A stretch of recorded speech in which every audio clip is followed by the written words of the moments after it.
Good morning, everyone. Guys, we are in a new era of warfare. We're in a new era of combat. Guys, we're going to talk about what's just happened in Lebanon. You know, the suspected Israel attack, and, you know, the Israelis kind of agreed to it, kind of admitted what it was them. So for this video, guys, I'm just going to assume that it was the Israelis who conducted these these pager attacks and these walkie-talkie attacks. And as some reports are out, solar battery attacks, although I'm not 100% sure of the credibility of that.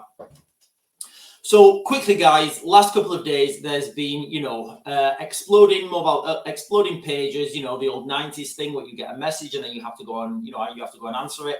And also, and then the very next day, there was exploding walkie-talkies. Now, guys, this changes absolutely everything now. Warfare's changed. Warfare has moved into a direction that I personally didn't see coming. So we've got a situation now on the battlefield where the production facility. Remember, guys, how many times have I said that this coming war is going to be a war on an industrial scale? It's going to be an industrial war. So now we've actually got people targeting the supply chain. Now, this is my speculation with the pages and with these walkie-talkies. I personally don't think these were intercepted and retroactively fitted with explosives. I think this was done at source. I think these were built around that shell with one specific use, one specific, role, and obviously that role is being carried out.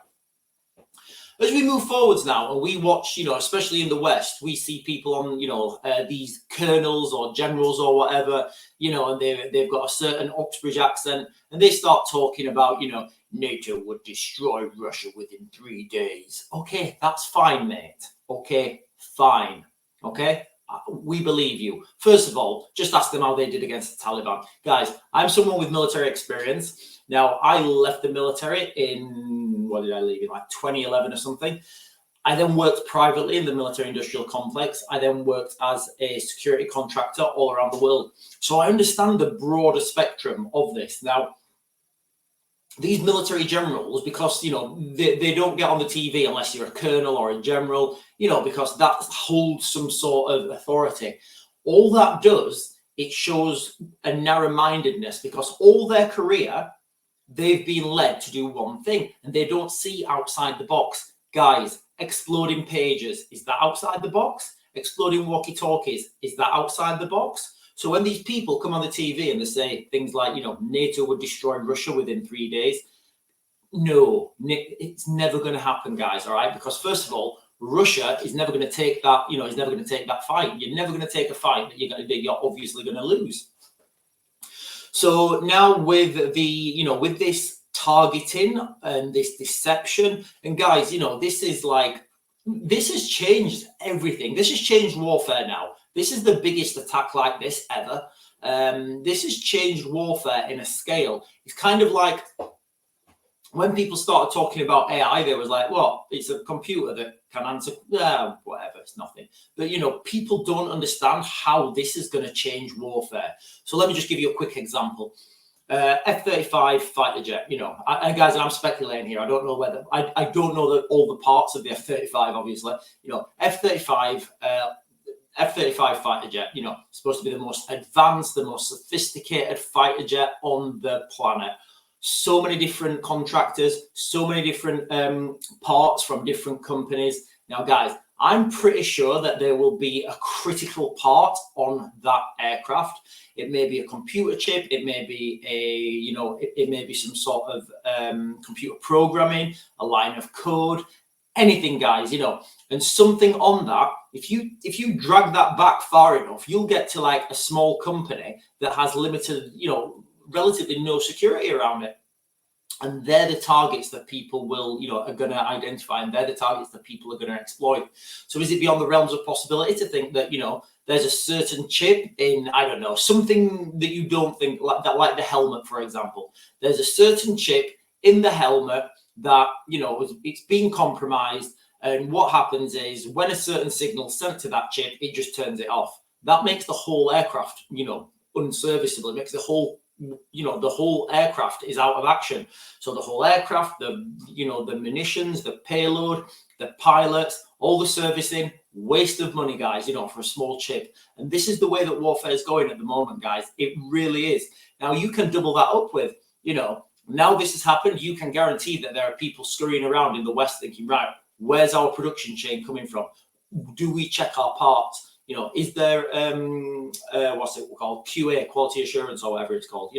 All this sort of stuff is going to feed into this narrative now, guys. Warfare has literally just changed forever. So let me just quickly go with what the latest is on this, guys. So this is from this morning. New era of war beginning, Israel says, as more Hezbollah devices explode across Lebanon.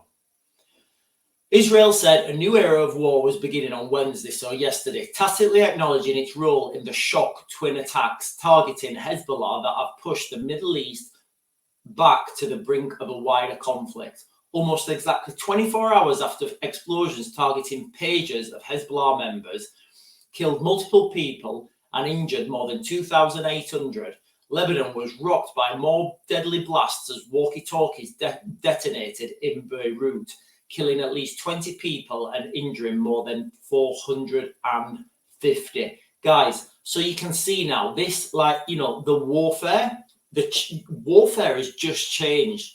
We're no longer going to have, I don't feel, this green on green warfare where the Russians say, right, NATO, get me your 6 best legions or whatever, battle groups. I'll get my 6 best battle groups, and get me your best 200 tank division or tanks or whatever.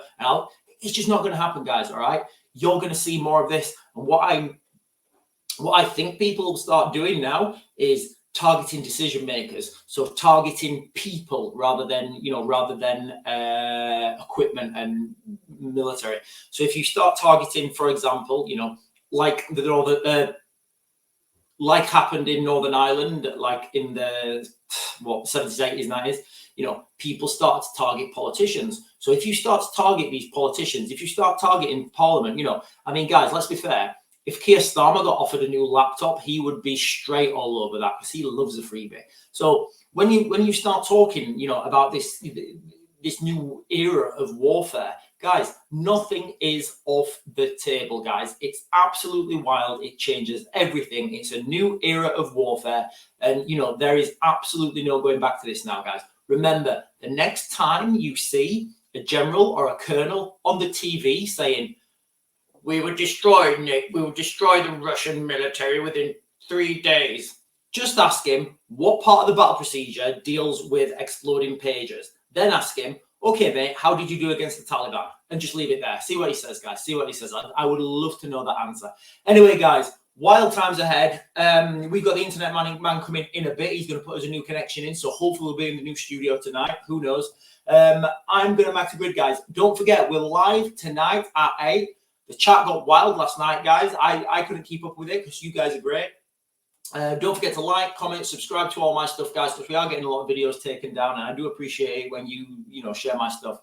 Anyway, guys, I'm going to Max the Grid. I'll get you guys another video later.